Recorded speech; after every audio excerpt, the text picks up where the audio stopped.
All right, chapter 1 is the chapter on the nature of life. What we will do is get an introduction to the scientific method and science as a process, and then be introduced to what biology is all about. So we'll learn to distinguish between the characteristics of what makes something living, matter living, versus non-living matter. And we'll be introduced to some terminology that will be with us throughout the entire class.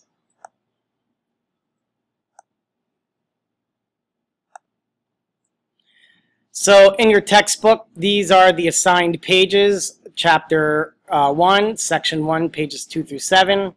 Section 2, you're responsible for knowing information on pages 8 through 10, 14 and 15, 16 through 22 for Section 3, and Section 4 is 24 through 28. Please note that at any time during this recorded lecture, we always start off, this would be the chapter, so this is the beginning chapter title, and then each time you see a subheading up top here, when that subheading changes, you know to write the new subheading. But write down the subheading, and then all the notes that are written underneath correspond to that particular subheading.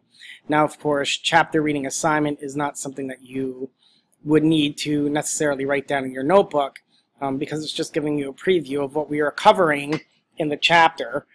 The other thing would be that if at any point during the lecture I start to speak too fast, or you need to copy down some notes, feel free to pause the lecture and then hit play and continue on with the lecture.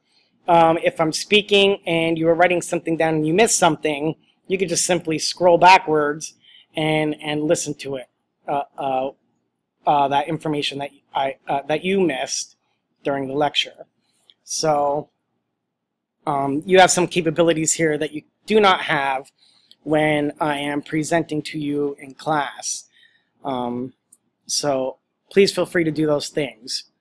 You are responsible at this point for copying the notes down and writing down what you need to know for class. In class, then, I will not spend time giving a lecture where I stand in the front of the room, going over the lecture, flipping from slide to slide. What we will do is discussion and activity. So in Section 1, what is science, what science is and is not? Basically, the goal of science is to investigate and understand the natural world. It's to explain events in the natural world and to use those explanations to go forth and make useful predictions. Move that down and over a little bit.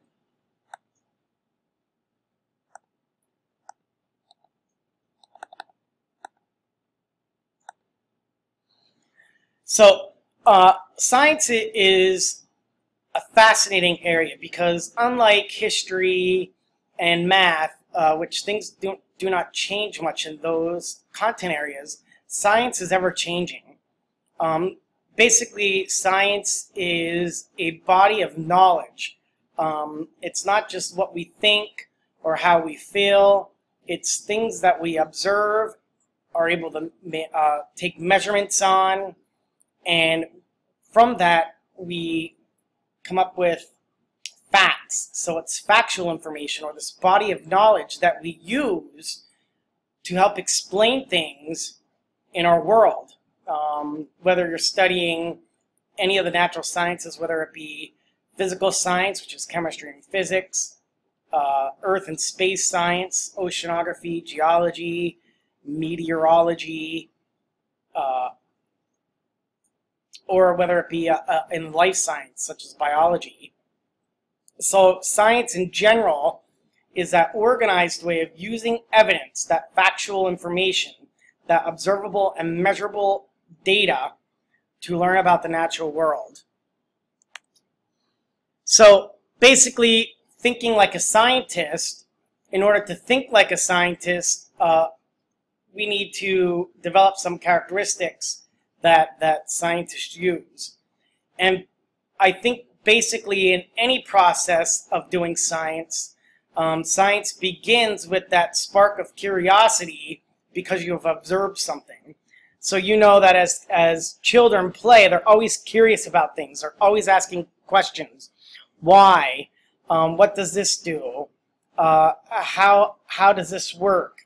Kids are always asking those questions. Well, scientists are as well. And as they ask those questions, they are making observations to gather information in answering those questions. And basically, an observation itself is the process of gathering data about events or processes using our senses. So we could see things, hear things, taste things, smell things, touch things.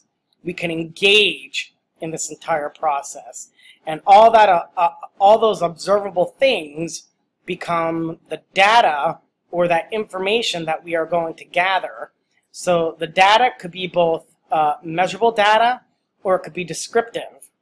Measurable data, of course, is numerical-based data, and that's what we refer to as quantitative data.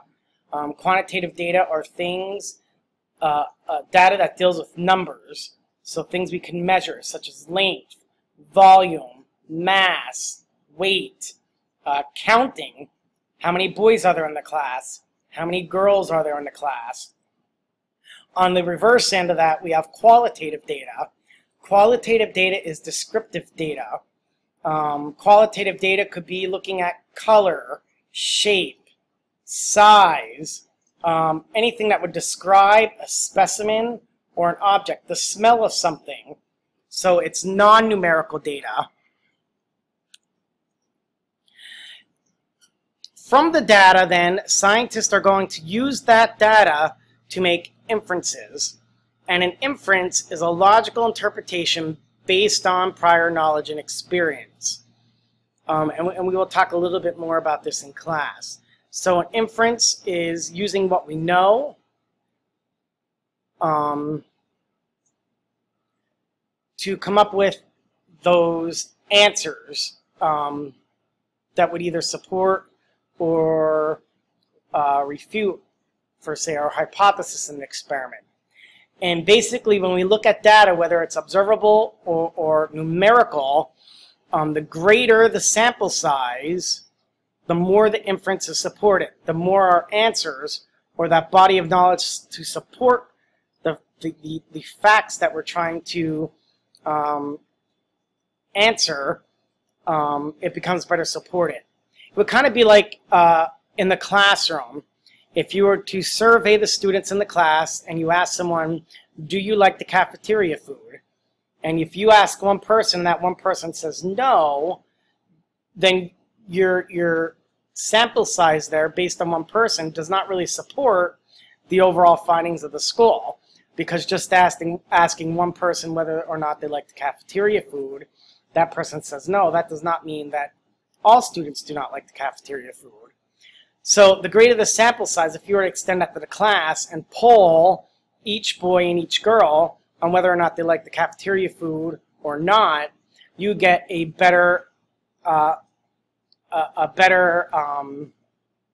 you'd have more insight onto who does and who does not, the percentage there.